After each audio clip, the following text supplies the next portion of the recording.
Class 8 history chapter 2। Next topic is war with the Marathas. Maratha के साथ युद्ध के बारे में कुछ रीड करते हैं हम। From the late 18th century the company also sought to curb eventually destroy Maratha power. 18th century में कंपनी जो थी ईस्ट इंडिया कंपनी, उन्होंने अपना जो रुख है वो मराठा पावर को डिस्ट्रॉय करने की ओर कर दिया। With their defeat in the third battle of Panipat in 1761। और पानीपत की लड़ाई में, तीसरी पानीपत की लड़ाई में बुरी तरह हारने के बाद the Marathas dream of ruling from Delhi was shattered. तो जो मराठास थे वो जीत गए थे और उनका जो ड्रीम था वो था दिल्ली पर अपना झंडा फहराना। They were divided into many states under different chief. ये जो मराठास थे ये कई स्टेट्स मतलब लेवल पर डिवाइडेड थे, जैसे कि सरदार जिसे चीफ बोलते थे, belonging to dynastics such as Scindia, Holkar, Gaekwad and Bhonsle. Their chief were held together in a confederacy under the Peshwa, जिन्हें प्रिंसिपल मिनिस्टर बोला जाता था, तो उनके अंडर में ये सब आते थे। Who become an effectively military, जिसके पास एक अच्छी military and administrative head based in Pune. और जो पुणे में जो एडमिनिस्ट्रेशन था उनका हेड वही होता था, यानी प्रिंसिपल मिनिस्टर, जिसे पेशवा कहा जाता था। Mahadji Scindia and Nana Phadnavis were two famous Maratha soldier and statesman of the late 18th century. तो एक तो नाना साहिब और एक महादजी सिंधिया, ये दो जने थे जो पेशवाओं में 18th सेंचुरी में काफी फेमस थे। The Marathas were subdued in a series of war. तो मराठास ने युद्ध की झड़ी सी लगा दी, मतलब युद्ध की सीरीज जिसे बोलते हैं उसकी झड़ी लगा दी। In the first war that ended in 1782 with the treaty of Salbai. Treaty of Salbai में 1782 में ये पहला युद्ध खत्म हुआ।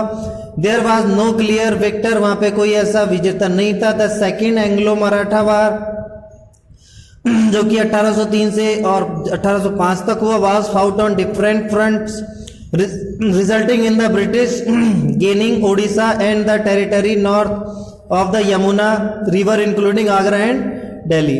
तो सेकेंड विश्व युद्ध के दौरान जो ब्रिटिश थे उनको क्या मिला, उड़ीसा और उसके आसपास का कुछ क्षेत्र, यमुना नदी के आसपास का क्षेत्र, आगरा और दिल्ली उसने कब्जा लिए।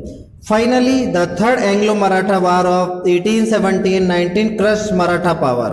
तो जो थर्ड मराठा वार हुआ उसमें मराठा को पूरी तरह क्रश कर दिया गया। The Peshwa was remove and sent away to Bithoor near Kanpur with a pension. तो पेशवास थे उनको वहां से हटा दिया गया और बिठूर भेज दिया गया जो कानपुर में है, और उन्हें पेंशन दे दी गई, मतलब सैलरी दे दी गई। The company now had complete control over the territories south of the Vindhyas. तो विंध्यास पर्वत, जो विंध्यास माउंटेन्स की जो सीरीज है उसके वहां पर तकरीबन कंपनी ने कंप्लीट खुद का अधिकार कर लिया। The claim to permanency. तो अब देखिए, it is clear from the above that from the early 19th century the company pursued an aggressive policy of territorial expansion. तो अपने राज्य को बढ़ाने के लिए कंपनी ने थोड़ा एग्रेसिव नेचर अपनाया, जो कि 19th सेंचुरी के स्टार्टिंग में हुआ था। Under Lord Hastings governor general from 1813 to 1823, जो अंडर जिनका नाम था Lord Hasting, a new policy of paramountcy was initiate. एक नई पॉलिसी लगाई। इसका मतलब क्या था? Now the company claim that is authority was paramount और सुप्रीम। तो कंपनी ने अपनी जो अथॉरिटी थी उसे पैरामाउंट या सुप्रीम बताया, बहुत ऊंचा, सबसे ऊंचा। Hence its power was greater than that of Indian state. तो इसकी जो पावर है वो हर इंडियन स्टेट से बहुत ज्यादा है। In order to protect its interest, इस अपने इनको प्रोटेक्ट करने के लिए it was justified in annexing and threatening to annex any Indian kingdom. तो इसको जस्टिफाई करने के लिए या एनेक्सिंग करने के लिए जो अदर इंडियन किंगडम थे वो आगे नहीं आए थे। This view continue to guide later British policies as well. इसे वैसे ही देखा गया जैसे ब्रिटिश अपनी पुरानी पॉलिसीज लाया करते थे। This process, however, did not go unchallenged. For example, when the British tried to annex the small state of Kittur, जो कर्नाटका में है, रानी Channamma took to arm and lead an anti-British resistance movement. तो अब अंग्रेज लोग बहुत ज़्यादा बेखौफ हो गए थे और जगह जगह आक्रमण करने लग गए थे। ऐसे उन्होंने एक छोटे से स्टेट किटूर पे वो करा, येरी किटूर की क्वीन आक्रमण कर दिया। तो वहाँ पे रानी चन्नम्मा थे, उन्होंने अपने हाथ में हथियार लिए और एक आंदोलन चलाया जो ब्रिटिश को खदेड़ने के लिए। She was arrested in 1824 and died in prison in 1829। वो 1824 में अरेस्ट कर ली गई और 1829 में मर गई।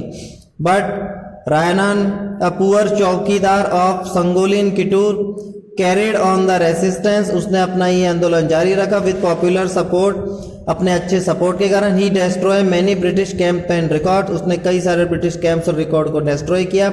ही was caught and hang by British in 1830, उसे पकड़ के और लटका दिया गया 1830 में। You will read more about several cases of resistance later in the book. उसके बाद आप रेसिस्टेंस के कई केसेस देखेंगे जो आगे हुए हैं।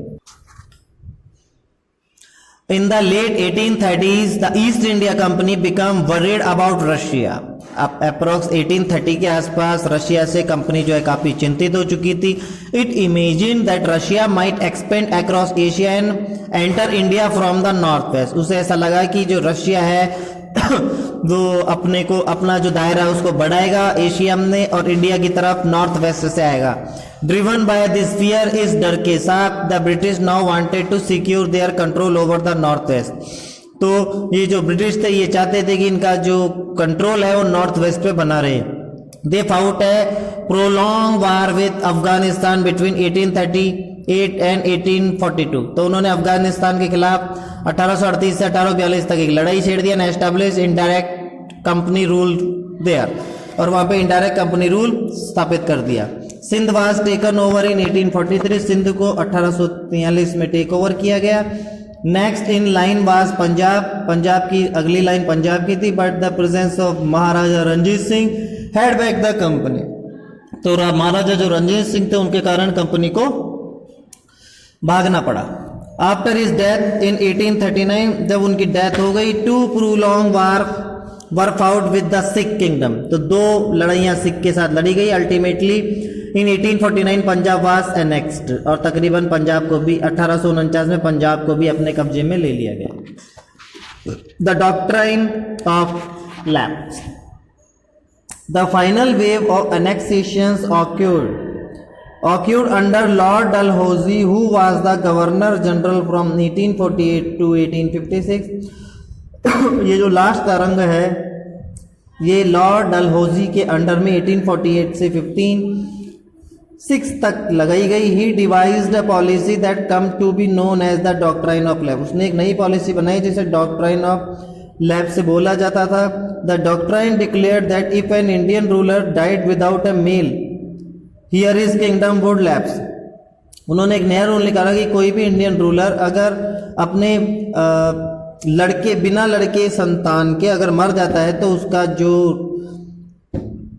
राज्य है वो हड़प लिया जाएगा। That is become part of company territory. तो उसे कंपनी टेरिटरी का पार्ट मान लिया जाएगा। One kingdom after another was annexed simple by applying this doctrine. और एक के बाद एक धीरे धीरे सारे राज्य हड़प लिए गए इस डॉक्ट्राइन के through. Satara 1848, Sambalpur 1850, Udaipur 1852, Nagpur 1853 and Jhansi 1854। Finally in 1856 the company also took over Awadh. वो अवध की ओर जाने लगी। This time the British had added argument. उन्होंने एक और नया आर्ग्यूमेंट अपने इसमें जोड़ दिया। They said they were obligated by duty to take over Awadh in order to free the people from the misgovernment of the नवाब। उन्होंने ये बताया कि भाई ये ड्यूटी की तौहीन है। अवध के अंदर जो कानून बने हुए लोगों को उससे मिस गवर्नमेंट का आभास हो रहा है और वो फ्री नहीं है। And wrecked by the humiliating way in which the nawab are deposed, the people of Awadh join the great revolt that broke out in 57। तो वहाँ के अवध के जो लोग थे उन्होंने इसके लिए रिवोल्ट किया और 1857 में इसे तोड़ दिया।